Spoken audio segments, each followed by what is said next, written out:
Hey everyone, it's Nicole Cherise. It's Tuesday, October 16th, and I am back. Elsie. It's like, now let me stop. I hope everyone is doing well. Everybody's been having a good week so far. They had a good weekend. So as promised, new video. So I want to just thank everybody who has shared my video, who has liked it, who has private messaged me questions. Like, I truly appreciate you more than you will ever know. So thank you so much for your support. I just want to address a few things because some of the messages that I've been getting and receiving was questions about, the medication that I'm currently taking, and also what made me, even go to the doctor in the first place. I might have addressed this a few times, but I will go into the story. And to make it quick, because I don't want this video to be too long, but to make a long story short, basically for a good year, I had the feelings that anytime I would walk, my legs would give out on me. So it's like I would walk, and then all of a sudden I just feel like that's going to happen. And 9 times out of 10, I had to grab something to hold on to.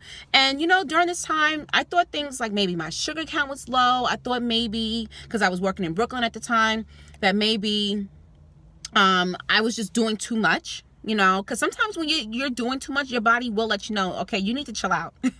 So that's why I was like, I don't know. And basically, I ended up in the emergency room one night, with my husband. Well, then he was my boyfriend, but my husband, he took me to the emergency room because I couldn't walk and everything was spinning. So it turns out that I had a case of vertigo, and they gave me, I think it was meclizine to help with that. But they told me if I continue to have the weakness in my legs, to definitely contact a neurologist. I felt like, you know what, it's vertigo. It makes sense because it can throw the whole body off, whatever. So that's probably what it was. And I ended up just blaming it. Oh, the vertigo is bothering me. It's vertigo today. It's vertigo today. And just kept it moving until probably about a year later, which brings us to March of 2010. I was reaching for a cup of juice. Like, I was in my bed, reached for a cup of juice. And when you're just using your peripheral vision. So I'm like, my arm is over there. I see the cup. So I'm like, yeah. And turns out I thought I was still reaching for it, but I had my hand on it the entire time. And my entire left arm was just completely numb. It just wasn't working. And my mom thought maybe I might have had a light stroke. And one of my coworkers was just like, oh, nope, it's not good. So therefore, my coworker, my friend at work, she recommended that I did go to a neurologist because that just didn't seem okay. So she put in good word. And then I did go to a neurologist, told her exactly what was happening. And, we did blood work, and she ordered for an MRI. And at this time, I did not have any health insurance. So it turns out the MRI that I had to get done, I went to Zwinger Paciri, which is a nice big radiology company out here. I swear by them. I will always recommend them to people. They're just amazing. And they had this Sunday, it was called Give Back Sundays, and it's pretty much when the radiologists, they would do work pro bono. So I was able to do that.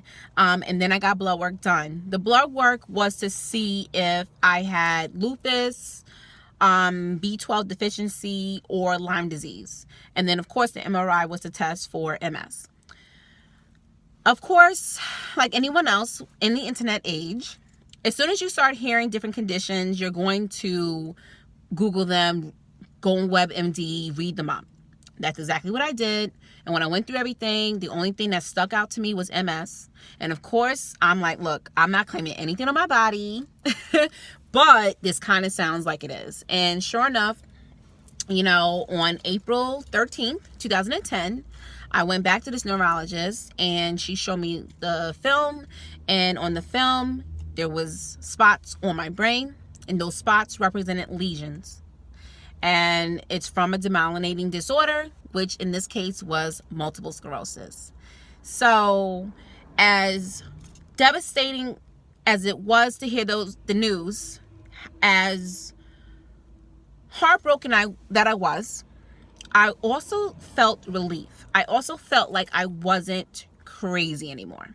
I also felt that, so when I'm saying to myself, hey, my legs are like weak and wobbly, that there was a reason. So it was good in a sense to know the reason and to know, okay, where do we go from here? And it has been an uproar battle. It has been ongoing. I've been on five different therapies, treatments for it. The first three that I was on, one was called Avonex, the second one was called Rebif, and the third one was called Copaxone. Those are injections that you have to do with a syringe, needle, and they weren't strong enough.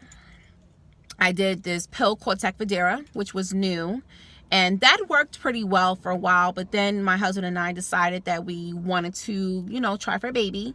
And the thing is, you cannot take these medications while trying to conceive, because it could abort the child, the unborn child, and you can't take it while pregnant because of the same reason. Even though Copaxone, they say, is the safest one to do while you're pregnant. But me personally, I just feel, maybe it's just me and my way of thinking, but I just feel that if this drug is so powerful that it's supposed to help slow down the progression of this disease and to reduce the amount of flare-ups, I don't want to risk it. I'm not judging anybody else that does, but for me, I just didn't want to risk it. So that's what I did. Tecfidera, like I said, I was on that, which was a pill, and I hate taking pills, but it was helping. But after I gave birth and I nursed for a little bit, and when it was time to get back on treatment, it didn't respond to my body the same way, and I ended up getting new lesions on it. So at that point, I had a bad relapse, which was June of 2015 at this point. And and it was, like I said, I just couldn't walk. And at that point, my neurologist decided, let's get one of the best, which is Tysabri, and it's through intravenous, and it's given once every 4 weeks. I felt like that was a good fit for me because of the fact of having a young child and a busy life while I'm working and doing all this stuff. So it just felt good for like a 2-hour moment to myself in the infusion center and to get that done. So that's basically, some of my story, not all, but that's some of the story and about the medications that I was on and now currently taking. But if there's anybody who's watching this video and you want to ask questions to me about each, particular therapy drug that I was on, by all means, please send me a message. I will definitely give you my experiences with it. But just know, the thing about MS is that it's so complex, so it won't be the same for two people. Like, I have friends that have MS and they have optic neuritis. So for them, like, their vision is the issue. It's blurry, or even blindness to a certain extent. So I don't experience that. Whereas, like me, my issue is a lot of nerve pain and weakness in my extremities, my legs, my arms, my fingers, my feet, my toes, whereas that's not something that they go through. And then there's people who go through all of it, so you just kind of have to know your body and also try to be patient, the best that you can. And once again, appreciate those who are with you, being supportive to you. Okay. Like I said in my last video. So that's, so to answer those questions, like I said, I was on, this is Tysabri's my 5th treatment that I've been on. And basically the story started as me having weakness with my legs and vertigo and just having a really bad episode that put me in the hospital. So that's basically where we are today. So like I said, I was diagnosed April 13th, 2010. So it's been 8 years.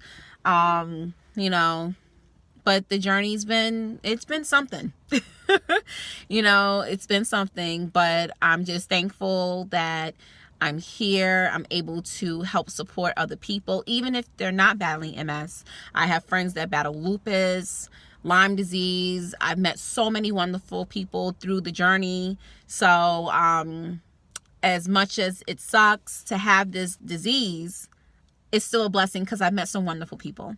And even people that we kind of were like hi and bye a little bit, we have a deeper connection now because of either themselves battling the disease or a child of theirs or their wife or someone, you know, is battling it.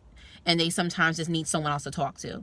So thank you again for watching my video. And by all means, like I said, if you have any questions, please feel free to send me a message, hit me up. I have my blog, which is NicoleCherise.com. I have a Facebook page, Nicole Cherise. On Instagram, it's Nicole Cherise _. And that's about it. So until next time, stay strong, MS Warriors. We got this. Love you guys. Thank you.